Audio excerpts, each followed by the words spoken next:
Ok, bonjour à tous et bienvenue dans cette nouvelle vidéo d'analyse technique avec l'indicateur Trendix. On va voir un petit peu la tendance des crypto-monnaies, voir si elle a évolué par rapport à la semaine dernière, qu'est-ce qui a changé. Il va y avoir des choses, quelques petites choses à dire par rapport à la semaine dernière. Mais de suite, on part sur l'hebdomadaire. Donc en hebdomadaire, on peut voir que la tendance est toujours haussière, hein, toujours du vert sur Trendix et donc une dynamique avec des creux et des sommets ascendants. Donc ça bouge pas. On n'arrive toujours pas pour l'instant à clôturer au-dessus de la TH 2021. On est en train d'essayer de clôturer au-dessus de la TH, mais c'est pas encore fait, il reste encore quelques jours. Et moi j'aimerais bien qu'en plus de ça, on s'offre le luxe de clôturer au-dessus du dernier ATH autour des 73 800 $. Ce serait vraiment un signal haussier très intéressant qui montrerait qu'on est prêt à aller bien plus haut. Mais bon, si ça arrive pas et qu'on a une chute relativement importante, je garde en tête que la zone des 51 000 $ pourrait permettre au cours de rebondir. J'ai des doutes. Du moins, je ne pense pas qu'on revienne à ce niveau-là. Peut-être qu'on n'y reviendra jamais à ce cycle. Peut-être que oui, peut-être que non. On verra bien. De toute façon, c'est le marché qui décide. Et on verra un peu comment on réagit par rapport à ce qu'il décide de faire. Du moins comment je réagis par rapport à ça. Mais on va passer au jeu maintenant en daily. J'enlève tout ça. On va passer en daily pour voir un petit peu en journalier la tendance. Donc bon, pas de surprise, on est toujours haussier en journalier. Mais il y a des petites choses à dire. Alors, premièrement, on a réagi dans cette zone de support daily malgré la structure baissière qui a été enregistrée la semaine dernière. On en parlait dans la vidéo de la semaine dernière. C'est une structure baissière qui aurait pu amener à une continuation baissière, mais ce n'est pas le cas, puisqu'on a réussi à casser le dernier plus haut et donc à inverser finalement la tendance, on va dire à court terme. Parce que si on regarde un petit peu à court terme, du moins en unité de temps 4 heures, on peut bien voir qu'on a eu un changement de temps. Alors j'enlève ça parce qu'on voit pas grand chose, mais déjà premièrement en 4 heures on a réussi à conserver la dynamique puisque Trendix est toujours en dessous de Trend Y ici, hop, qui est en train de repartir à la hausse petit à petit. Et puis voilà, comme je l'expliquais, on le voit un petit peu mieux en 4 heures, hop, creux et sommet descendant. Et là, on a eu un premier signal. Derrière, le creux a tenu, mais surtout, ce que je voulais vraiment, c'était de casser cette zone ici, comprise entre les 67 000 et les 69 000. C'était la zone que je voulais qu'on casse en 4 heures et puis en daily. Et maintenant, en fait, on se retrouve avec une zone de support finalement qui se trouve ici entre les 68 000 et le dernier plus bas qu'on a créé. On le voit un petit peu mieux, je crois, peut-être en daily. Voilà, hein, c'est qu'on a cassé au-dessus du sommet et maintenant il faut qu'on conserve cette zone qui est large certes, mais qui pourrait permettre de rebondir et éventuellement de venir casser l'ATH, le dernier ATH. Donc voilà, c'est à peu près tout ce que j'ai à dire. En 4 heures, on retrouve une dynamique globalement avec des creux de sommet ascendant jusqu'à preuve du contraire pour moi. On peut repartir à la hausse, on verra si elle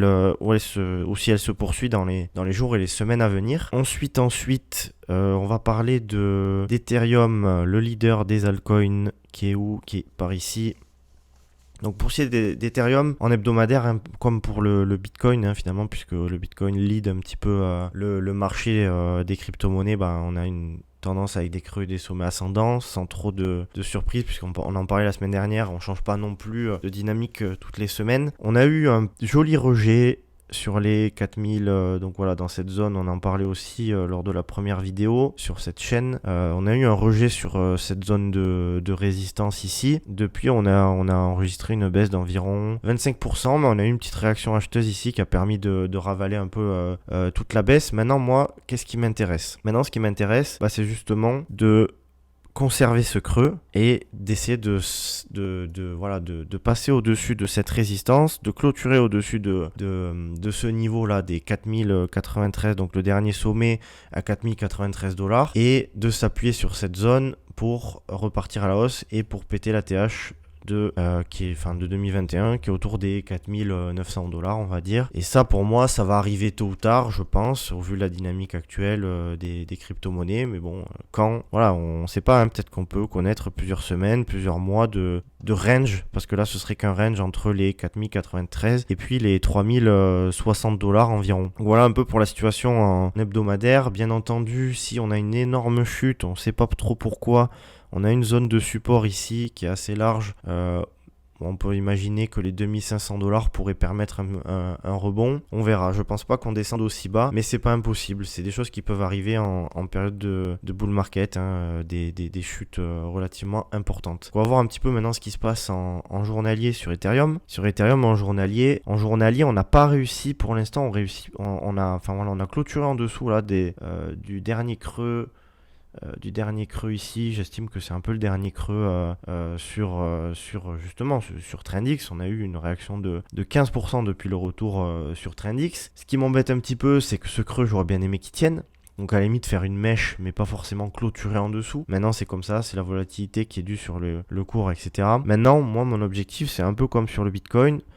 On voit que là clairement que le Bitcoin est plus fort qu'Ethereum, hein, c'est clairement ce qu'on est en train de voir. Mais j'aimerais bien qu'Ethereum lui aussi commence à péter cette zone de résistance. Donc là on voit que oui, on a réussi à conserver pour l'instant ces derniers plus bas, mais c'est pas suffisant. Pour moi, il faut qu'on aille péter ici, qu'on revienne éventuellement ici et qu'on reparte à la hausse. Si on regarde sur du 4 heures, voilà, pour l'instant c'est assez fébrile.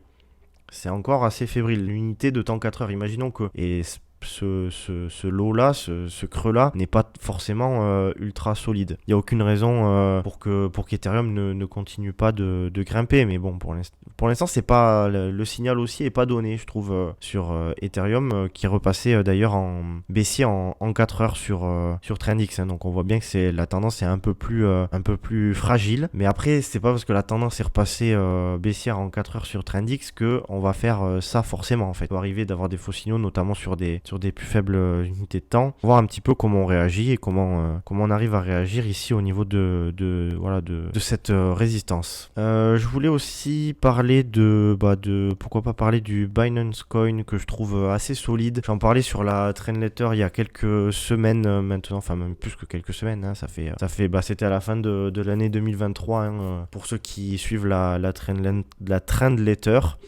Enfin, qui la suivait, parce que maintenant je préfère le format vidéo qui est beaucoup plus simple pour expliquer un petit peu mon avis, pour parler un petit peu plus en détail des différentes time frames. Pour ce qui est du Binance Coin, donc là on a vraiment eu une explosion haussière. Donc quand j'en parlais en décembre, on était par ici. Je trouvais intéressant, je le trouvais un petit peu en retard par rapport à d'autres grosses capitalisations, et pour moi Binance reste quand même un gros du marché, donc je m'étais positionné par ici. Et puis derrière on a eu une énorme hausse. Je m'attendais pas forcément à ce que ça explose comme ça à la hausse, mais c'est ce qu'on a eu. Et maintenant on est en train de bloquer un petit peu sur une zone qu'on résiste par ici. Maintenant on a eu une petite réaction baissière, hein. On voit que quand même ça a de suite été ravalé, donc c'est assez intéressant, je pense, de conserver ce dernier plus bas et de s'offrir une clôture au-dessus du dernier plus haut à 646 $. Si on fait ça, ATH pour moi, et puis on peut peut-être continuer sur la tendance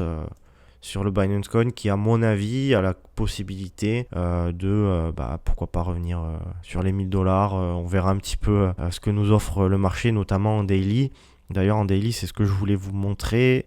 Là je sais pas pourquoi j'ai ça, comme pour Ethereum, non, d'ailleurs c'est pas Trendix, c'est TrendY, parce que le Binance Coin est un peu plus fort en ce moment, et on a eu une belle réaction. On a eu une petite réaction de 13-14% aussi au niveau de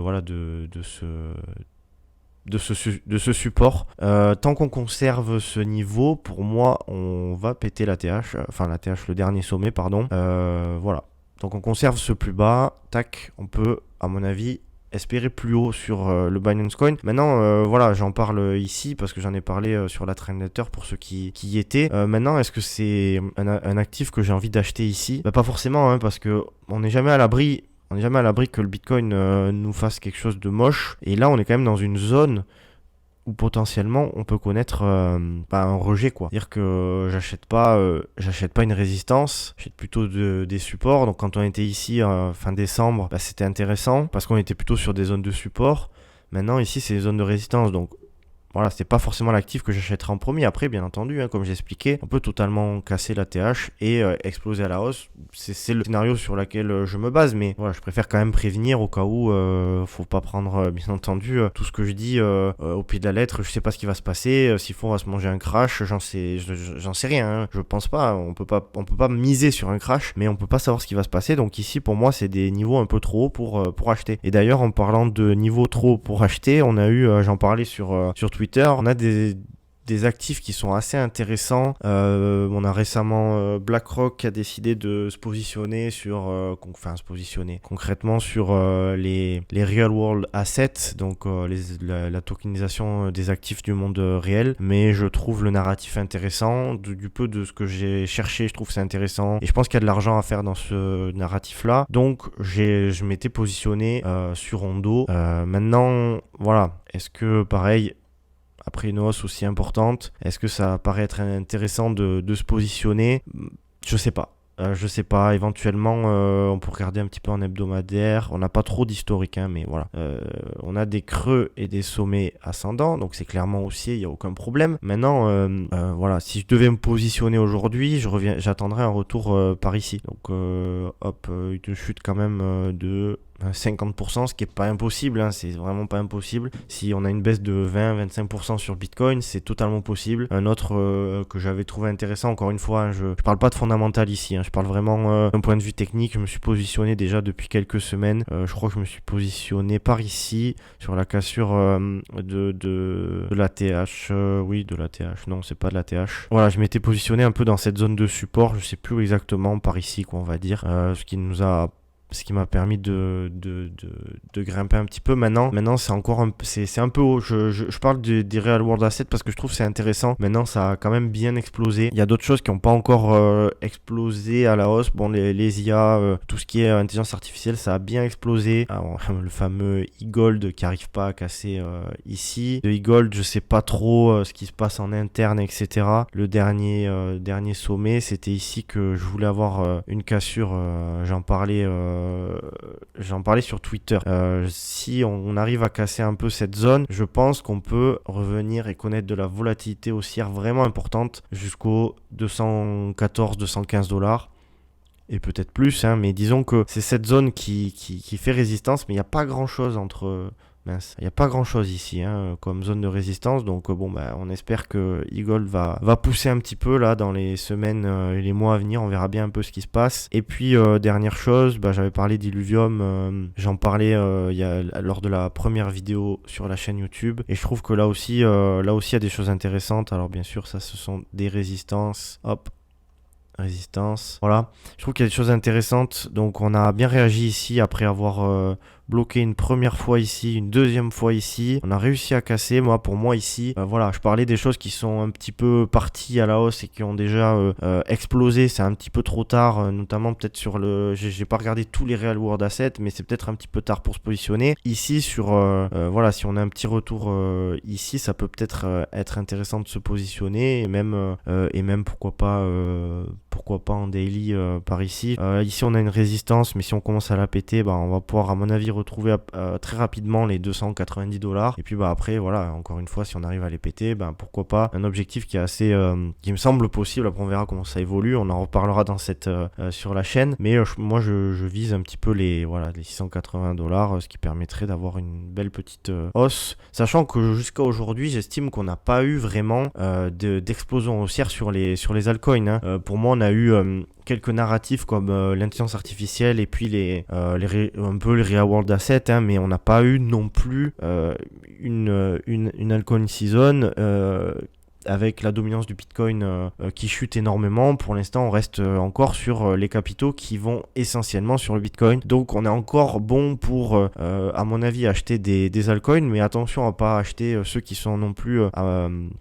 trop parti peut-être, parce que encore une fois, ce qui est toujours embêtant, c'est que on peut se manger une grosse correction par rapport à d'autres qui sont encore pas partis. Donc voilà pour la vidéo de cette semaine. N'hésitez pas à me dire en commentaire si vous avez des altcoins que vous voudriez voir analyser pour la semaine prochaine. N'hésitez pas si vous avez des choses à dire sur le contenu. Vous pouvez donner votre avis en commentaire et puis lâcher un petit like si ça vous a plu. Ça fait plaisir et ça permet de développer la chaîne. Voilà. Je vous remercie. Passez une excellente fin de semaine et on se retrouve pour la prochaine vidéo. Ciao, bye bye.